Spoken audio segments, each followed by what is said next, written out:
अजितदादांची शपथ घेऊन खरे सांगतो, दोन्ही राष्ट्रवादीच्या विलिनीकरणाची चर्चा 100% झाली होती. मुख्यमंत्र्यांच्या वक्तव्याला आमदार शशिकांत शिंदे यांचे ठोस प्रत्युत्तर. महाराष्ट्रात दोन्ही राष्ट्रवादी काँग्रेस पक्षांच्या विलिनीकरणाबाबत सुरू असलेल्या चर्चांवर मुख्यमंत्री देवेंद्र फडणवीस यांनी रविवारी उपस्थित केलेल्या शंकेला राष्ट्रवादी काँग्रेस शरदचंद्र पवार पक्षाचे प्रदेशाध्यक्ष आमदार शशिकांत शिंदे यांनी ठाम आणि आक्रमक शब्दात उत्तर दिले आहे. मी अजितदादांची शपथ घेऊन सांगतो, विलिनीकरणाची चर्चा 100% झाली होती, असा स्पष्ट आणि ठोस दावा शिंदे यांनी केला. सातारा येथे सातारा जिल्हा मध्यवर्ती सहकारी बँकेचे चेअरमन खासदार नितीन काका पाटील यांच्या पुढाकाराने आयोजित सर्वपक्षीय शोकसभेनंतर जिल्हा परिषदेच्या यशवंतराव चव्हाण सभागृहाबाहेर पत्रकारांशी संवाद साधताना आमदार शशिकांत शिंदे यांनी मुख्यमंत्र्यांच्या वक्तव्याचा अगदी स्पष्टपणाने समाचार घेतला. साहेब, फडणवीसांचं जे विधान येत आहे की त्यांनी सांगितलं की असं काही चर्चा दादांनी सुद्धा आमच्या सोबत केली नव्हती, अशा पद्धतीचं ते विधान नाही, आम्ही ज्या वेळेला चर्चा करत होतो आमच्यावर अजितदादाच होते. आज त्या हयात नाही. तर मला वाटतं की आम्हाला त्याचं कुठलंही राजकीय भांडवल करायचं नाही. ज्या वेळेला अंतिम संस्कार होत होते तेव्हा मला मीडियाने विचारलं, तेव्हा मी उत्तर दिलं होतं की सत्य बोलणं गरजेचं आहे. त्यात काय राजकीय आमचा हेतू नव्हता आणि मला कोणी सांगितलं नव्हतं. मी फारच सरळ बोलणारा माणूस आहे. त्यावेळेला मला त्यांनी विचारलं तेव्हा मी सांगितलं की अजितदादांनी अशा प्रकारची इच्छा व्यक्त केली होती. आता खरंच अजितदादांना श्रद्धांजली व्हायची असेल तर ह्या विषयाच्या संदर्भातून निर्णय घेणं गरजेचं आहे, एवढं मी बोललो होतो. याच्यावर आता ही चर्चा एवढी सुरू झालेली आहे. मला वाटतं की मी मगाशी सांगितलं, अगदी माणूस गेल्यानंतर खोटी शपथ तर घेऊ शकत नाही. हे अजितदादांची शपथ घेऊन सांगितलं की वस्तुस्थिती आहे, अजितदादा भावनिक आहे. ज्यांना माहिती आहे, सगळ्यांना, आमच्या दोन्ही राष्ट्रवादींच्या कुटुंबांना आम्हाला माहिती आहे अजितदादा किती भावनिक आहेत. ते शरद पवारांच्याकडे बघितल्यानंतर अजितदादा काय भावनिक होता ते आम्ही बघितलेलं आहे. त्यांचं म्हणणं आहे पवार साहेबांच्या उपस्थिती व्हावा.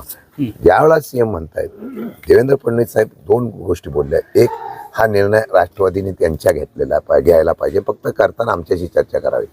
मला वाटतं मग ते स्टेटमेंट राष्ट्रवादीने करू द्या. देवेंद्र फडणवीस साहेब का करतायत? बरं, तरी सुद्धा मी फार जबाबदारीने बोलतो.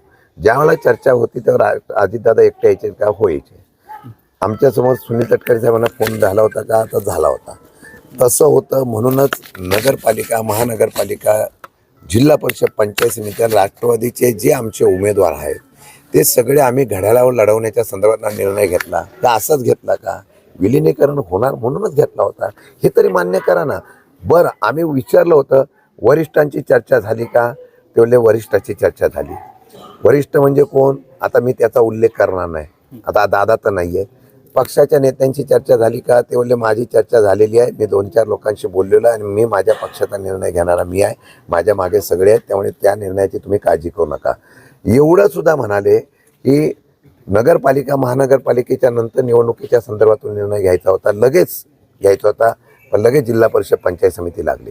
जिल्हा परिषद पंचायत समिती लागल्यामुळे हा विलंब झाला. नाहीतर दादांच्या हयातीमध्येच, दुर्दैवाने ते नाही, पण हयातीमध्येच हा निर्णय झाला असता. असो, त्याच्यावर चर्चा बऱ्याच झाल्या, तरीसुद्धा त्यांनी आम्हाला नंतर ज्यावेळेला आम्ही जयंत पाटलांच्या बंगल्यावर बसलो होतो त्यावेळेला सांगितलं, ते आम्ही बोललो की वरिष्ठ बाकीच्या लोकांची, मित्रपक्षाची चर्चा बोलले, माझी देवेंद्र फडणवीसांची चर्चा झालेली आहे. फडणवीस साहेबांनी सांगितलं की जिल्हा परिषद पंचायत समितीच्या निवडणुका पहिल्या होऊन द्या, नंतर विलिनीकरणाच्या बाबतीमध्ये आपण निर्णय घ्यावा. अशा प्रकारची चर्चा झाली असं त्यांनी सांगितलं होतं. आता ह्याला मी जे म्हणतोय त्याला आता पुरावा द्यायचा म्हणलं, मी दादांच्या बाबतीमध्ये खोटं बोलू शकत नाही. आता मला वाटतं की याच्या संदर्भात फार राजकारण होऊ नये. आम्ही इच्छा व्यक्त केली म्हणजे आम्ही पाठीमागे लागलो आहे, आम्हालाच विलिनीकरण करण्याची घाई आहे वगैरे, असं जे चित्र रंगवलं जात आहे ते दुर्दैवाचं आहे. दोन्ही राष्ट्रवादी एकत्र आल्यानंतर जिल्हा परिषद पंचायत समितीला इतिहास होऊ शकतो. दादाची भावनिकता महाराष्ट्राच्या कानाकोपऱ्यामध्ये काय आहे हे गल्ली बोळामध्ये आणि चौकामध्ये जो दादांना कधी भेटला नाही तो माणूस ज्यावेळेला फ्लॅक्स लावतो श्रद्धांजलीची, ही दादाची ओळख आहे. ह्याची भीती असेल की आम्हाला माहीत नाही, मग त्यामुळे ह्यामध्ये असा संभ्रम निर्माण केला जातो का? खरं वाटतं मला वाटतं ह्याच्यात राजकारण होऊ नये.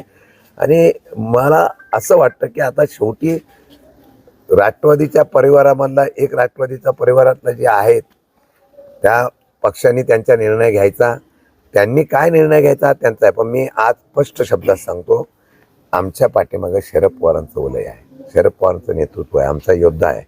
दुसऱ्या दिवशी बारामतीला ज्यावेळेला ते फिरायला सुरुवात करतात त्यावेळेस आम्हाला प्रेरणा मिळते. आम्ही एवढंच सांगतो की आम्ही कुठेही हातबल नव्हतो. फक्त दादांची इच्छा म्हणून व्यक्त केलेल्या भावनेला कोणी त्याला वेगळ्या प्रकारचा राजकीय रंग देऊन प्रयत्न करत असते ते दुर्दैवाचं आहे. मला वाटतं हे होऊ नये अशी माझी प्रामाणिक इच्छा आहे. साहेब, विलगीकरणाला आता पूर्णविराम लागतोय असं वाटतंय का तुम्हाला? कारण की या दुर्गा नाही, आता या बाबतीमध्ये आम्ही चर्चा करणार नाही. आम्ही विषय मांडला, निर्णय घ्यायचा. जसं देवेंद्र फडणवीस म्हणतात त्याप्रमाणे निर्णय आता कोणी घ्यायचा आहे त्या पक्षाच्या, राष्ट्रवादीच्या, अजितदादा गटाच्या लोकांनी घ्यायचा आहे. त्यांना काय घ्यायचा निर्णय त्यांनी घ्यावा, त्यांना तो प्रश्न विचारा. आता आम्ही काय याच्यावर परत खुलासा, आम्ही स्पष्टीकरण करणं आता गरजेचं वाटत नाही. त्यांना नाही वाटलं विलिनीकरण नाही करायचं तर नाही करायचं, करायचं तर ते चर्चा करतील. चर्चा करताना पवारसाहेबांच्या उपस्थितीत चर्चा होईल. आमची अपेक्षाच ही होती की पवारसाहेबांच्या उपस्थितीमध्ये सर्वांची चर्चा झाली असती, कुटुंबाची त्यांच्या झाली असती, आमची झाली असती तर मला वाटतं तो मार्ग निघाला असता. असो, परंतु त्यात काय वेगळे कारण आहेत का मला माहीत नाही. येणाऱ्या काळामध्ये ते बाहेर येईल. साहेब, 12 तारीख ठरली असती दोन्ही राष्ट्रवादी एकत्र येतील ह्याची भीती किंवा हतबलता भाजपला वाटते का याबाबत? असं नाही, याच्यात मला काही कल्पना नाही. मला वाटत नाही, मला याबद्दल काही सांगता येत नाही. पण मग दोन राष्ट्रवादी एकत्र आले असते तर ग्रामीण भागामध्ये जो राष्ट्रवादीचा मानणारा वर्ग आहे तो विभागला जात होता, तो एकत्र आला तर निकाल चांगला लागला असता अशी अपेक्षा आहे. आणि त्याच उद्देशाने अजितदादांनी एकत्र येण्याचं सुतवाच केलं होतं.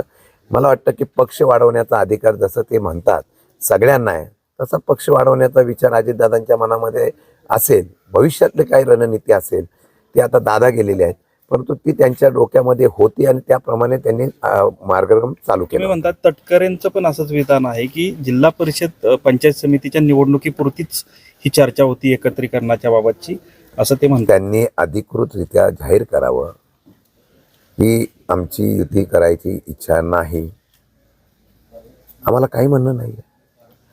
असं वेग नको ना.